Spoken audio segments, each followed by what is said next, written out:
Hello, mambo vipi wapenzi wafuatiliaji wa channel ya Mkwanja Odds Win. Hayopo mko salama na mnaendelea kuenjoy tips za Mkwanja Odds Win. Na tunaendelea na mapambano kama kawaida, kadri siku zinazozidi kwenda mambo yaendelee kuwa poa zaidi na tuweze kufika pale tunapotarajia. Kama ni mara yako kwanza unapita katika channel ya Mkwanja Odds Win, naitwa Mkwanja Odds Win, najihusisha na kutoa prediction kila siku kupitia channel ya Mkwanja Odds Win. Kikubwa tu hakikisha una subscribe, una share, una like and comment. Niwapa hongera kuanzia game za tarehe 10 ambazo ziliweza kucheza na zikafanya vizuri. Game zetu ambazo tuliziweka zilienda vizuri sana. Game kiukweli zilienda poa na nadhani unaona matunda tuliyapata. Na game hizo ambazo niliziweka katika channel ya Mkwanja Odds Win, bet slip yetu ya kwanza kabisa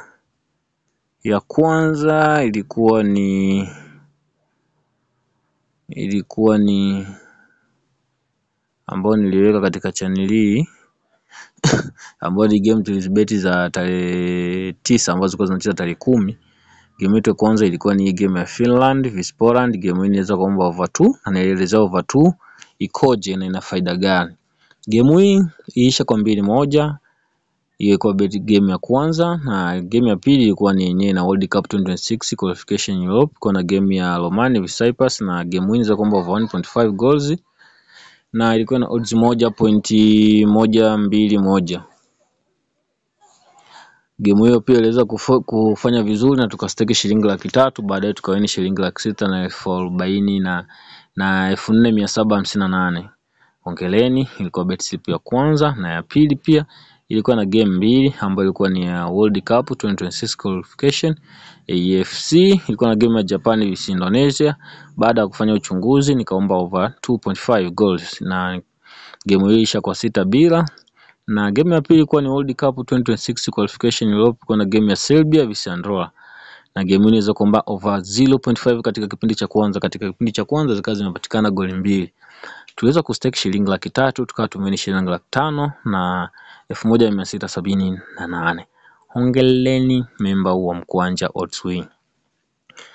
Na kama ni mara yako ya kwanza unapita katika channel ya Mkwanja Odds Win, hakikisha una subscribe, una share, una like and comment, kwa sababu hapa upo mahali sahihi ambapo tutakuwa tunaweka tips na kujiingizia kipato. Mambo yako huku na mambo yako moto. Kikubwa subscribe, share linki, share videos kwa marafiki ili kila kitu kiweze kwenda poa na mambo yaweze kwenda poa. Naamini utaenjoy kujumuika na familia ya Mkwanja Odds Win. Hizo zilikuwa ni bet slip ya pili. Na ya tatu, bet slip ya tatu ilikuwa ni Football World Cup 2026 qualification AFC. Ilikuwa na game ya South Korea. Niliomba over 2.5 goals na maana magoli 3. Game iliweza kwenda vizuri na game ilisha kwa 4-0. Na nyingine ilikuwa ni ya Kazakhstan vs United Arab Emirates. Ina game hii inaweza kuomba over 2 ya mabano. Umeona sasa, over 2 ya mabano option hiyo ikaweza kutoa refund na maana pesa yangu ikarudi, na nilielezea kwamba ikiwa over 2 inakuaje, ikiwa over 1.5 inakuaje. Sasa unaona hii niomba over 2 na magoli yakapatikana mawili na maana pesa yangu ikarudi. Na kwa kuwa hii over 2.5 ambayo niliomba over 2.5 goals na yakapatikana magoli 4 na maana bet hiyo ikawa imewin, ina maana bet hiyo ya odds 1.48 ikazidishwa kwa 300,000, tukawa tumepata faida kama laki na kitu. Ina maana sisi tukawa tumewin 400,000 na 44,000. Hongereni sana. Nadhani game hii inaenda kwenda vizuri. Asanteni kwa kuwa nami. Hakikisha tuna subscribe. Kuna video ya jinsi ya kufungua account ya Palipesa iko katika channel ya Mkwanja Odds Win.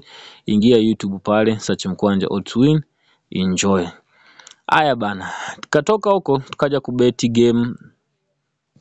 game zingine ambazo zilikuwa zinacheza leo, ambao ni leo tarehe 10 mwezi wa 6. Game hizo zilikuwa zinacheza tarehe 11. Tarehe 11 ambazo tuliziweka jana, lakini zinacheza leo tarehe 11 mwezi wa 6 2025. Game hizo zilienda vizuri, nashukuru Mungu, zimeenda vizuri. Game ya kwanza au bet slip ya kwanza ilikuwa ni World Cup 2026 qualification CONCACAF. Ilikuwa na game ya Dominica Republic vs Dominica. Tips tuliweza kuomba double chance aweze kushinda yote kipindi cha kwanza. Game hiyo ikaenda vizuri, goli 4 katika kipindi cha kwanza zikapatikana na odds zilikuwa 1.21. Game hiyo ilianza kwenda vizuri. Na game nyingine ilikuwa ni World Cup 2026 qualification South America. Tuweza kumpa Uruguay ashinde vs Venezuela, na game hiyo akashinda na alikuwa na odds 1.445.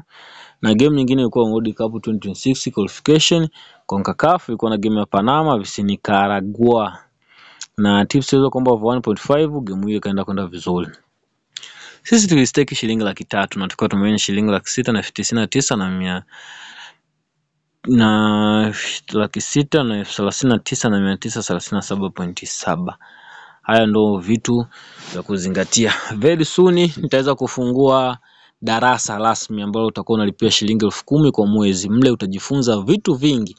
Nitakufundisha mbinu gani unazozitumia, jinsi gani za kuchambua timu, vitu vingi kaza wa kaza nitavielezea humo, na nita-update vitu vipya ili watu waweze kupata elimu ya kutosha kuhusiana na betting. Hiyo ni nyingine. Hiyo ni bet slip ya kwanza ya tarehe 11. Tunaenda katika bet slip ya pili ya tarehe 11. Bet slip ya pili ya tarehe 11 na yenyewe niliweka game 3. Ya kwanza ilikuwa ina friendship, hii ilikuwa national teams ya friends, ina maana kwa la kirafiki, ambao niliomba double chance aweze kushinda yote, akashinda Mexico kwa 1-0 na ilikuwa na odds 1.319. Ya pili ilikuwa ni World Cup 2026 qualification South America, ilikuwa na Brazil vs Paraguay, nikaomba double chance akashinda Brazil 1-0. Na ya tatu ilikuwa ni World Cup 2026 qualification CONCACAF, ilikuwa ni Costa Rica vs Trinidad and Tobago, na tips inaweza kuomba over 2 ya mabano. Over 2 ya mabano ina maana mechi nzima itoka 3, yani magoli matatu yalipatikana. Sisi tuliomba over 2 ya mabano na maana ni 2-1, ina maana game yetu ikaenda vizuri. Hiyo ilikuwa ni game ya tarehe 11 mwezi wa 6, bet slip namba 2. Na bet slip namba 3 ni hapa, ambapo niliweka shilingi 1,000,000 na nikana nimeomba over 2 ya mabano. Ilikuwa ni game ya El Salvador vs Suriname, na game hii inaweza kuomba over 2 ya mabano. Ina maana hapa lingepatikana goli moja ilikuwa ni bingo kutokana, lakini ilikuwa ni magoli mawili yaliyopatikana katika mechi nzima. Ilikuwa na odds moja kama 1.78. Ina maana pesa yangu ikawa imerudi. Ongeleni, hizo ndo game ambazo tulikuwa tumeziweka tarehe 11. Sasa leo tuna game ambazo tumeweza kuziandaa, ambazo game hizo ambazo tumezibeti, tumeziweka kwa ajili ya kuweza kuzitumia zituingizie kipato. Game hizo ni zipi? Leo na single game 3 ambazo zitacheza kati ya usiku mpaka kesho tarehe 12. Ina maana hizi ni game za tarehe 12, single game ziko 3, lakini hizi ni single game za basketball. Na tukianza na game yetu ya kwanza basketball, ina odds 1.90 na nimeweza kustake shilingi 300,000.